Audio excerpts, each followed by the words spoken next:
4절부터 가볼까요? 7장 4절.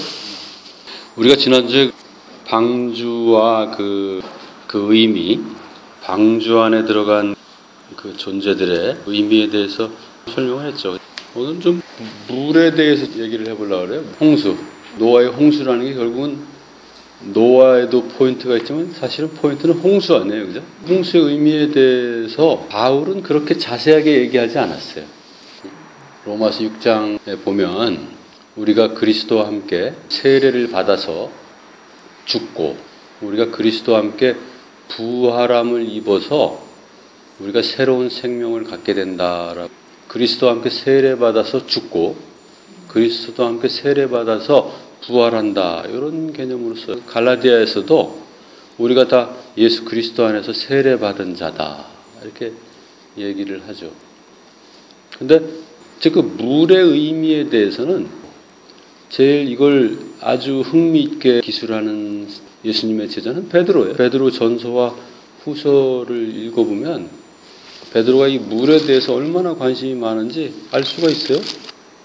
혹시 그 홍수라는 그 의미에 매몰돼서 이 물이라는 건 심판의 물이구나 라고만 생각할 수 있잖아요. 베드로전서 3장 20절부터 21절까지 한번 읽어볼래요? 물은 곧 세례를 상징하고 구원을 상징한다고 얘기를 해요.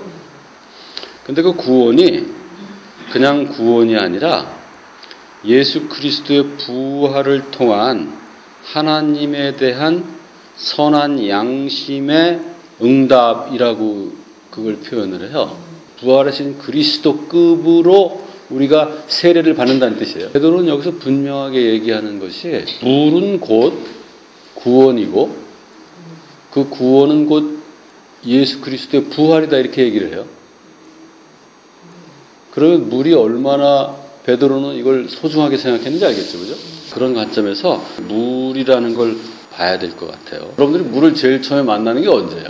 엄마의 그 뱃속에서 물을 처음 만나죠. 뱃속에 보면 어린애가 엄마의 태반에다가 탯줄을 달고 물 위에 동동 떠 있죠. 그걸 보고 그걸 어떤 사람은 죽었다고 할 사람도 있을 거고 어떤 사람은 살았다고 얘기할 수 있죠. 누가 살았다고 얘기할 것 같아요. 처음에는 결혼을 해서 첫날 밤을 와서 임신을 했어. 초음파 검사를 해봤더니 그 녀석이 거기서 꼬물꼬물 거리고 있네. 그때는 엄마 아빠는 걔를 살았다고 보죠. 그죠? 걔를 죽었다고 보는 존재는 누구예요, 그러면? 지금 여러분들을 보고 시간을 거슬러 올라가서 여러분들이 엄마 뱃속에 있을 때를 보는 사람, 그 사람은 그걸 죽었다고 볼 수 있죠. 더 높은 차원의 생명체로 존재하는 존재가 보면 아주 낮은 차원의 생명체로 존재하면 그걸 살았다고 보기 어렵잖아요. 낙태죄는 살인죄로 처벌되지 않잖아요. 그러니까 이 사회는 태아는 사람이라고 보질 않는 거예요. 정자와 난자를 누가 버리면 처벌하진 않죠. 태아를 버리면 처벌해야 하나요? 어떤 사람들은 노아가 자녀들과 방주 안에 들어간 거를 어떤 사람들은 살았다고 보고 어떤 사람은 죽었다고 봐요. 그러니까 지난주에도 그게 어떻게 그게 죽은 겁니까 하는 사람은 누구예요? 여기에 이렇게 아주 높은 차원으로 존재하는 자를 보는 게 아니라 그 정자나 난자 상태를 보는 사람은 그걸 살았다고 얘기하는 거예요. 그러나 이미 높은 차원의 존재를 아는 사람은 그걸 죽었다고 얘기하는 거예요. 그죠? 그래서 지난주에도 제가 이걸 애들은 살았다고 얘기하고 어른들은 죽었다고 얘기한다고 얘기했잖아요. 그죠? 이 양수라는 건 뭐를 하는 거예요? 물이라는 거의 역할은 뭐예요? 물을 이제 노아의 홍수하고 관련해서 얘기를 하고 있잖아요. 그죠? 그럼 이 노아의 홍수에서 얘기하는 그 물이라는 건 결국은 누군가에게는 죽이는 거고 누군가에게는 살리는 거예요. 그죠? 우리는 지금 이 노아의 홍수 사건을 어떻게 보려고 하냐면 바울과 베드로가 이해했던 그 사건으로 이해하려고 하는 거예요. 성경을 어떻게 보냐면 에고의 죽음과 그리스도의 탄생이라고 봐요. 그게 바울과 베드로의 입장이에요. 그래서 바울은 로마서에서 내가 그리스도와 함께 세례를 받아서 죽었고 내가 그리스도와 함께 세례를 받아서 부활했다고 얘기를 해요. 그래서 그 죽음과 부활을 다 이 세례 속에다 내용을 포함시켜요. 그 죽은 건 뭐가 죽은 거야? 에고가 죽고, 그리스도가 탄생하는 거예요. 그러면 이제 우리는 탄생과 죽음을 항상 같이 볼 수 있죠. 그죠? 그럼 에고의 탄생은 뭐예요? 그리스도의 죽음이에요. 마태복음이나 누가복음 맨 앞에 보면 예수께서 탄생하셨을 때 동방 박사들이 뭘 예물로 드려요? 그게 장사용품이에요. 장례용품이에요, 그게. 그래서 그게 에고의 죽음과 그리스도의 탄생이죠. 모략을 가져가요. 예수께서 십자가에서 죽을 때 허리에서 뭐가 나오죠? 물과 피가 나오죠. 그죠? 여러분들이 물과 피를 언제 내요? 아기 날 때 낳잖아요. 그죠? 그래서 죽음과 탄생은 항상 같이 있는 거예요. 그래서 세례는 노아의 방주 사건도 마찬가지고 항상 죽음과 그 탄생을 동시에 예표하는 거예요. 우리가 창세기를 시작할 때 창조된 세계가 어떤 세계인지에 대해서 우리가 그때도 얘기를 했었잖아요. 그죠? 존재하는 것도 아니고 안 존재하는 것도 아니라고 내가 설명을 했죠. 그죠? 죽은 것도 아니고 살아있는 것도 아니에요. 그러니까 여러분들 눈앞에 나타나는 현상들은 존재하는 것도 아니고 안 존재하는 것도 아니고, 이 양자역학에서는 불확정하다고 얘기를 했어요. 존재라는 건 과연 이게 얼마나 이게 확실히 존재하는 건지, 이건 확실하지가 않다. 그렇다고 이게 확실히 안 존재한다고 얘기할 수 있냐? 그렇지 않다. 그럼 언제만 존재하는 거야, 이게? 그 언제만 존재한다라는 건 사실 그 전에 닐스 보어라는 그 양자역학의 창시자가 이미 그 얘기를 했어요. 뭐라고 얘기했냐면, 모든 사물은 우리가 그것을 의식할 때만 존재한다. 여러분들이 그걸 의식하지 않으면 그게 존재하는지 안 존재하는지 몰라요. 사실은 뭐냐, 이제 비가 이제 처음 내리는 거예요. 노아의 홍수가 일어나기 전에 땅은 어떤 땅이에요? 여러분들 사막에 한번 가봤습니까? 흙들이나 이런 것들이 다 푸석푸석해요. 그래서 발로 한번 툭 차면 먼지가 뽀얗게 올라와요. 두라이라는 게 얼마나 그 실감 나는지 몰라요. 1장 22절 봐봐요. 마른 땅에서 생명을 갖는 존재들은 어떤 존재예요? 지금 마른 땅에 있는 생명들을 다 죽여버렸잖아, 하나님이. 그 마른 땅에서 생명을 갖는 존재는 뭐예요? 그러니까 그 땅에서 올라오는 그 안개, 땅에서 올라오는 그 습기, 그걸 가지고 과거에 거기서 나무가 자라고 거기서 농사를 짓고 살았잖아요. 그죠? 근데 그 땅이 점점 마르기 시작했다고. 그죠? 땅이 저주를 받았다는 얘기는 그 이제 물이 점점 안 올라오기 시작했다는 거 아니에요. 그죠? 근데 여전히 마른 땅에서 번성하는 존재들은 어떤 존재예요? 그러니까 그 하나님의 그 은혜에 의지하지 않고도 여전히 그 번성하는 존재들이 있다고. 네? 그 존재들은 어떤 존재예요? 그렇지. 에고로서 강한 자들이야. 그러니까 아무리 하나님이 은혜를 내리지 않아도 누군가의 피를 빨아먹고 사는 존재들이 있다고. 그리고 자기는 능히 그 피를 빨아먹고 살아도 나는 살면서 능히 생존할 수 있기 때문에 그 에고로서의 무한한 자긍심을 느끼는 사람들이 있어요. 그러니까 지금 창세기 5장과 6장에 나와 있는 에고들은 어떤 에고들이에요? 다.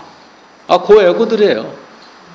가난한 자, 연약한 자들의 등쳐먹고 사는 이 에고들이에요. 강한 에고들이에요. 그런 에고들을 홍수 때 다 죽여버린다고. 지금 여기 보면 비를 몇 날 며칠을 내려요. 40주 40야를 내리잖아요. 그죠? 예수님이 물에서 나와서 그 하나님과 완전한 그 일체를 이루는 예수님이 어디로 들어가요? 광야로 들어가잖아요. 그죠? 광야가 어디예요? 요 마른 땅이에요. 마른 땅. 마른 땅이에요. 들어오는 그 예수는 어떤 예수예요? 그러니까 이 노아 홍수 전에 이 마른 땅에 오시는 거예요. 마른 땅에 뭘로 오시는 거예요, 예수님이? 물로 오시는 거예요. 물로. 홍수로 오시는 거예요. 홍수로. 에? 그래서 베드로가 물을 뭐라고 얘기하는 거야? 이걸 구원이고 이걸 세례라고 얘기하는 거야. 노아 홍수는 그 자체가 뭐예요? 복음이에요. 아, 복음이에요. 이거는 심판이 아니고, 그죠? 이건 구원의 복음이에요. 그러면 언뜻 보면 땅 위에 있는 그 마른 땅에서도 번성하는 존재들은 다 죽어버리잖아요. 그죠? 그럼 누구만 남아요? 오직 그 은혜를 가지고 사는 존재만 남는다고. 이 마른 땅에서도 번성하는 이 존재들이 결국은 뭐 어떤 존재로다 이 트랜스포메이션이 일어난다는 얘기예요. 겉으로 보면 에고들은 다 죽고, 그죠? 이 노아라는 그리스도만 살아나는 것 같잖아요. 그죠? 그러나 이 마른 땅에 예수 그리스도가 오시는 이유는 뭐냐면 너희를 정죄하기 위해서 내가 오는 게 아니라 너희를 구원하기 위해서 오잖아요. 그죠? 이 노아의 홍수 때 이 구원받지 못한 자들은 언제 구원받게 돼요? 노아의 홍수는 과거의 사건이에요? 현재의 사건이에요? 과거의 사건이고 현재의 사건이에요? 자, 여러분들은 어디 있었던 거예요? 그동안에? 물속에 있었던 거예요. 여러분들이 지금 물속에서 나온 거예요. 그래서 예수 그리스도로 부활하는 거예요. 노아의 방주 때는 8이라는 존재가 구원을 받고, 그죠? 나머지 구원받지 못한 존재들은 지금 어디 있어요? 네? 어디 있어요? 여전히 물속에 있는 거예요. 그죠? 여전히 갇혀 있는 거예요. 그 사람들이 어디로 사라진 게 아니잖아요. 그러니까 여전히 물속에 갇혀 있는 거예요. 여러분들이 과거에 그 물속에 갇혀 있었잖아요. 그러니까 여러분들이 위로부터 거듭난 존재들 아니에요. 그죠? 거듭나기 전에 여러분들은 어디 있었어요? 물속에 갇혀 있던 존재들이에요. 그러니까 여러분들은 지금 언제 있었던 존재들이에요? 에? 노아의 홍수 이전에 있었던 존재들이에요. 그 노아의 홍수 이전에 8로서 구원받지 못한 존재들이 예수 그리스도가 나타나서 그 갇혀있는 자들에게 설교했다고 돼 있잖아요. 설교했다고 돼 있잖아요. 그걸 감옥에 있는 영들이라고 그러면 그때 노아의 홍수 때에 죽은 사람들이 지금 감옥에 있고 예수께서 그 감옥으로 내려가서 설교했다는 얘기잖아요. 그죠? 그러니까 부활한 예수 그리스도라는 존재들은 반드시 이 시간과 이 공간으로 돌아오게 돼 있다고 얘기하잖아요. 그죠? 노아의 홍수 때 그 노아를 통해서 그 진리를 전했지만 듣지 않은 자들이 여전히 지금 계속해서 남아 있다는 얘기예요. 그게 여러분들의 과거예요. 노아의 홍수 때부터 지금까지만 해도 몇 년이에요, 지금?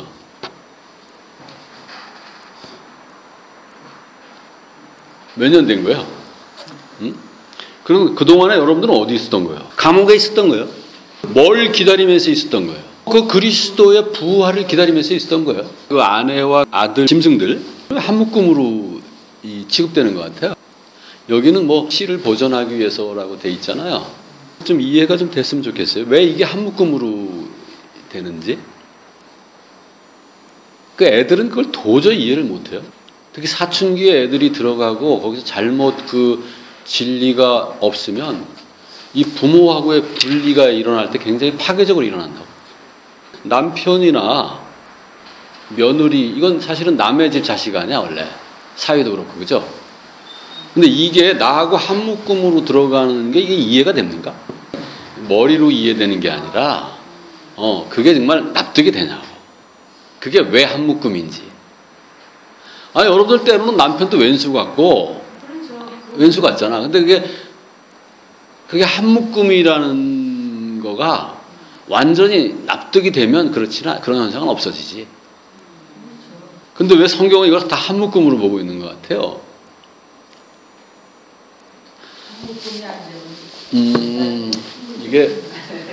이게 하나님이 창조하는 그 세계하고 비슷해요. 여러분 이제 달라 보이잖아요, 그죠? 다른 존재처럼 보이잖아. 에? 근데 그게 다른 게 아니라고. 마치 여러분들의 왼팔 오른팔이에요, 그냥. 근데 애고들은 그걸 그렇게 이해하기가 어려운 것 같아요, 보면. 부부가 연애할 때는 꽃도 사다 주고, 선물도 해주고 하잖아요. 결혼을 하고 나면 꽃 사다 주는 횟수가 점점 줄어들죠. 그죠? 우리는 뭘 얻는 대신에 또 뭘 상실한다고. 결혼하기 전에 꽃도 사다 주고 뭐 그렇게 사랑하지만 결혼하고 나면 더 이상 그렇게 그 로맨틱한 거를 안 하잖아. 뭘 얻고 뭘 상실한 거야? 네. 눈에 보이는 걸 얻고 눈에 보이지 않는 걸 상실한다고. 눈에 보이는 아내나 남편을 얻고 눈에 안 보이는 사랑을 잊어버려. 애고들은 항상 그렇게 산다고. 그러니까 사랑 때문에 사실은 뭐가 생긴 거야? 눈에 보이는 게 생긴 거잖아. 근데 애고들은 눈에 안 보이는 것 때문에 눈에 보이는 게 생겼다는 걸 도저히 인정을 못해. 그래서 눈에 보이는 게 막상 내 옆에 생기면 눈에 안 보이는 그 본질을 잊어버린다고. 그러니까 여러분들이 눈에 보이는 어떤 그 존재를 여러분 앞에 이렇게 갖게 되면 존재를 낳았던 그 존재, 마음속으로 사랑했던 그 눈에 안 보이는 그것을 다 망각하게 된다고. 근데 여러분들은 그걸 이해하지만 애들은 그걸 이해를 못해. 자기들이 뭘 상실하고 항상 자기들이 얻는 것 대신에 상실하는 게 있다라는 그 개념을 몰라. 왜냐하면 자기들이 아무것도 없다고 생각하거든, 걔네들은. 모든 건 다 엄마 아빠 거고 내 건 아무것도 없다고 생각해. 그래서 너희들이 상실한 게 뭐야? 그러면 내가 뭐 없는데 뭘 상실해요? 이렇게 돼버려가지고 참 골치 아파. 네가 가지고 있는 게 이런 게 있잖니 이러면 저 아무것도 없어요. 엄마 아빠한테 그렇게 사랑을 받아도 저 아무것도 없어요. 저는 아무것도 없이 살아봐요. 이렇게 얘기를 한다고 애들이 다. 기가 막히지 않아요?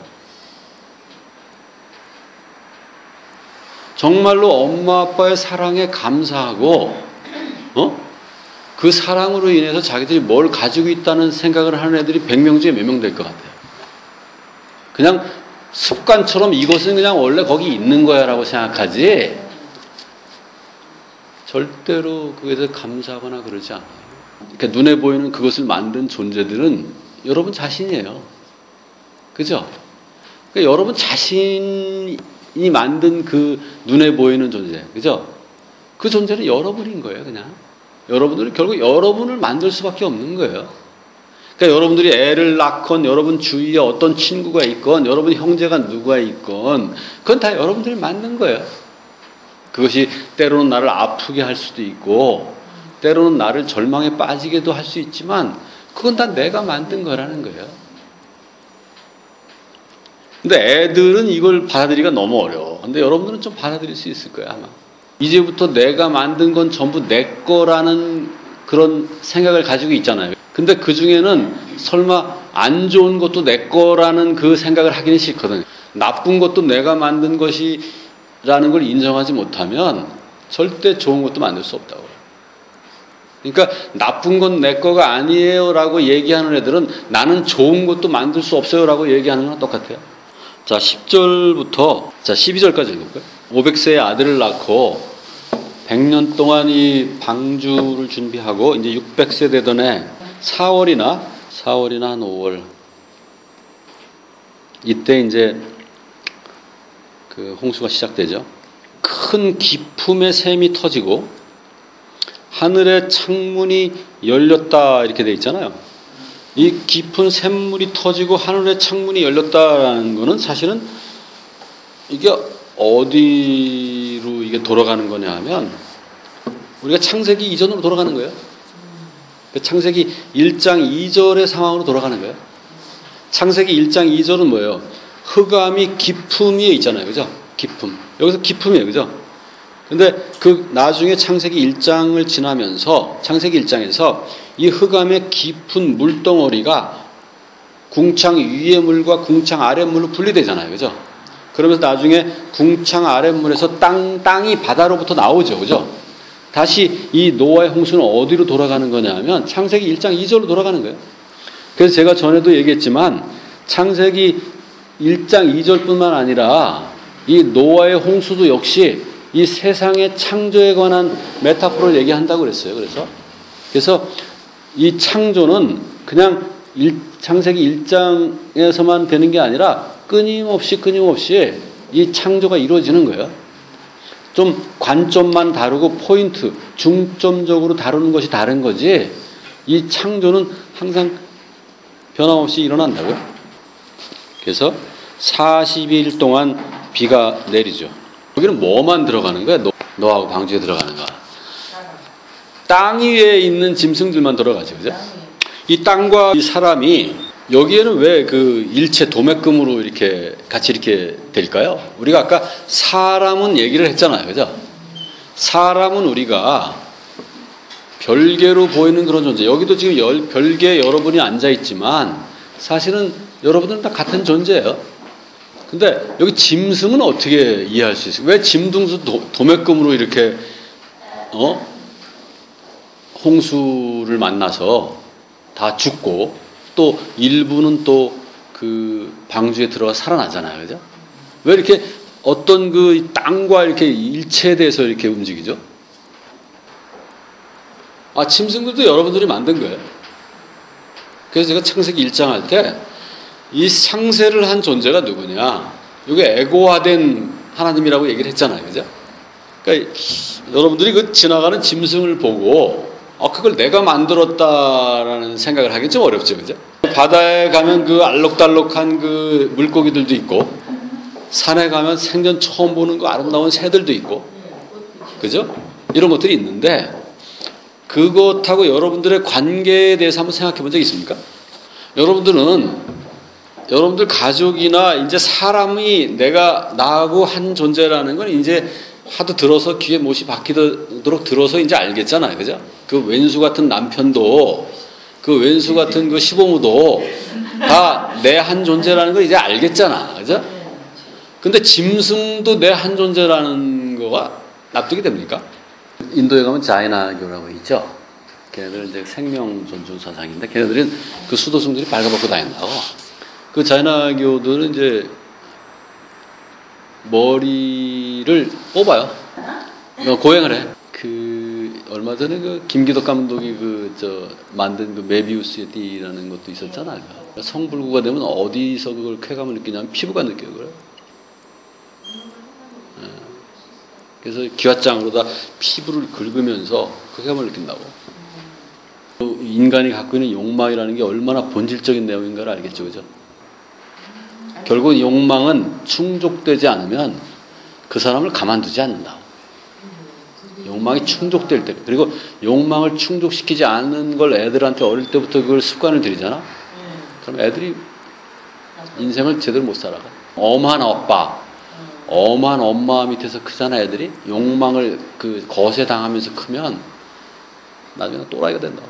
어릴 때부터 그 욕망을 잘 지혜롭게 충족할 수 있도록 우리가 잘 키워줘야 된다고.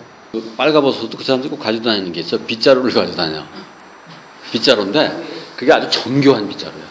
그걸 왜 가지고 다니냐면 이 수도승들이 가다가 어디서 쉴 때 이렇게 앉아서 쉬잖아. 근데 앉아서 쉴 때 밑에 혹시 작은 벌레가 있을까봐 살생할까봐 벌레가 있을까봐 그걸 가지고 싹 쓸은 다음에 앉아. 그래서 그걸 가지고 다녀. 아니. 살생할까봐 그 존재를 내 존재로 여기는 거야. 사람들은 그래서 모기를 잡질 않아. 그래서 모기한테 그걸 보시한다고 생각한다고. 그래서 자기를 나를 모기한테 주는 거예요. 그 생명과 이 생명을 같은 생명으로 보는 거예요. 그러니까 여러분들이 가지고 있는 그 생명과 거기에 아주 작은 그 개미든 뭐 하다못해 벼룩이든 이 생명을 같은 생명으로 보는 거예요. 그 자이나교의 그 관점에서 보면 어떤 사람들은 자기 자신을 죽이면서 사는 사람들이에요. 그 사람들 볼 때는 어리석어서 본질과 진리를 몰라서 자기 자신을 끊임없이 살생하면서 사는 사람들이에요.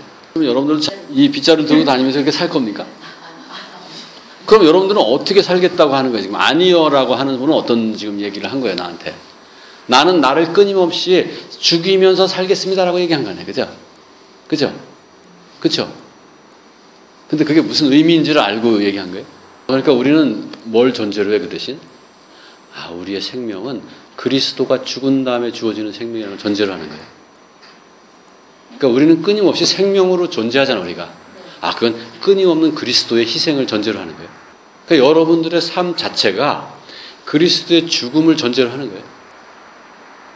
그러니까 여러분들이 응애하고 태어날 때 이미 그리스도가 여러분 안에 십자가에 못 박혀 죽는 거예요. 그러니까 여러분들 그걸 잊어버리고 이 생명은 어딘가에서 그냥 원래 그대로 주어졌든지 그냥 공짜로 주어졌다고 생각했기 때문에 여러분들 삶을 개판으로 살아가잖아요. 그죠? 근데 여러분들이 숨을 쉴 때마다 그리스도의 피는 떨어진다고. 그리고 그것뿐만 아니라 여러분들 스스로 그리스도의 생명을 끊임없이 죽이면서 살고 있다고. 그게 여러분들의 삶이에요. 내가 내쉬는 이 숨마다 그리스도의 죽음의 피가 섞여 있다는 걸 인식하는 게 가장 현명한 거예요. 그게 있으면 여러분들은 다 익스큐즈가 돼요. 그게 없으면 여러분들은 용서받지 못해요. 그 믿음, 그 그리스도의 핏값으로 내가 숨을 쉬고 있다는 믿음이 없으면 참 슬픈 일이에요, 그건.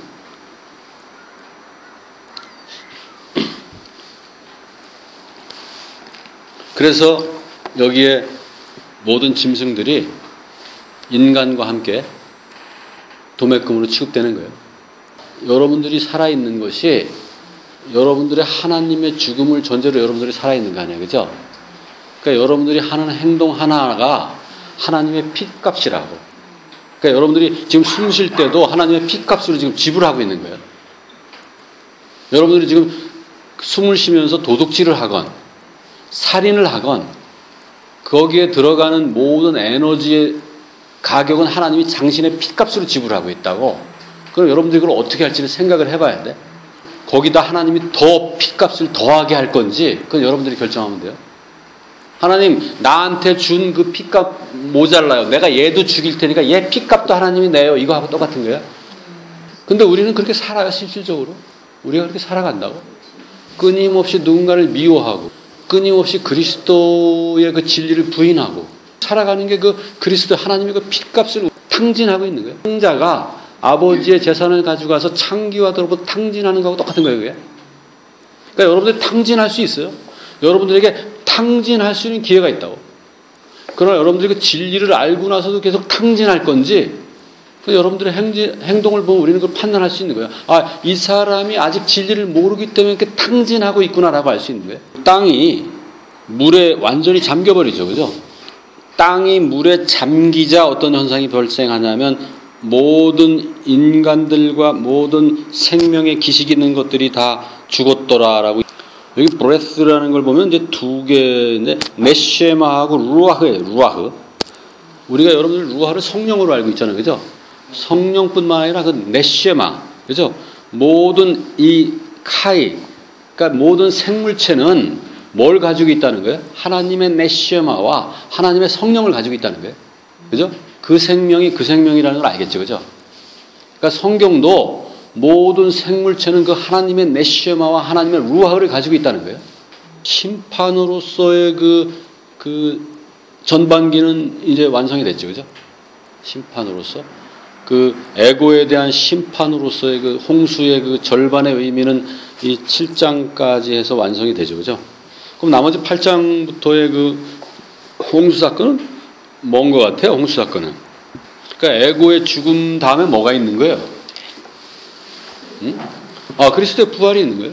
8장에 우리는 그 그리스도의 부활을 우리는 찾아낼 수 있어야 되죠. 그죠?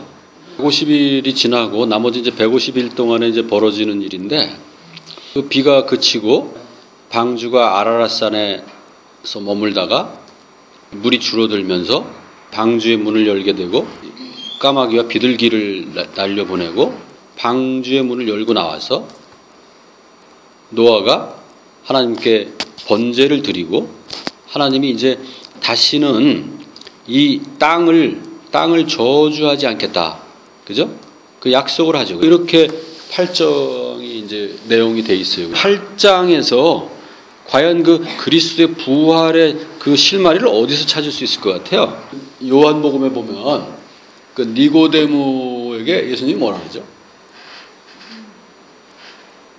너희가 물과 성령으로 거듭나지 않으면 하나님 나라에 갈 수 없다고 얘기하잖아요. 그죠? 물은 뭐고 성령은 뭔 것 같아요. 예수님이 요한복음에서 얘기할 때 그 물과 성령으로 거듭나지 않으면 안 된다 라는 얘기를 우리가 그대로 받아들인다면 8장에서 그런 걸 찾을 수 있어야 되잖아요. 그죠? 그럼 성령은 우리가 알 수 있어요. 비둘기를 우리가 받아들이잖아. 그죠? 비둘기가 성령의 상징이니까. 그 방주, 그 생명의 양수에서 태어나고 그 성령의 그 충만함을 받지 않으면, 하나님의 영의 충만함을 받지 않으면 하나님 나라에 들어갈 수 없다는 얘기예요. 여기 보면 창세기 8장에 보면 그게 다 들어있다. 우리가 방주에서 나오는 걸 물에서 나왔다고 보는 거예요. 그래서 복음서에서는 예수님 물에서 나오잖아요. 그죠? 물에서 나오자 하나님의 성령이 비둘기처럼 임하며 하나님의 음성이 들리잖아요. 그죠? 여러분들이 그 하나님의 음성을 듣고 성령이 여러분에게 비둘기처럼 임하는 체험을 해야 된다고. 그때서야 비로소 내 안에서 나하고 대화하는 하나님, 성령님과 같이 살아가게 된다고. 물에서 나와서 성령 체험하는 걸 언제 우리가 쉽게 경험할 수 있어요? 성경을 읽을 때 체험할 수 있어요. 성경을 읽지 않으면 그 성령 체험을 한다는 건 거의 불가능해요. 물 바깥으로 나와서 그 죽음의 물이 생명의 물이 되면서 그 물 바깥으로 나와서 그 하나님의 영으로 충만함을 받는 것, 그거는 오직 우리가 성경을 통해서만 가능해요. 질문 없으면 여기까지 합시다.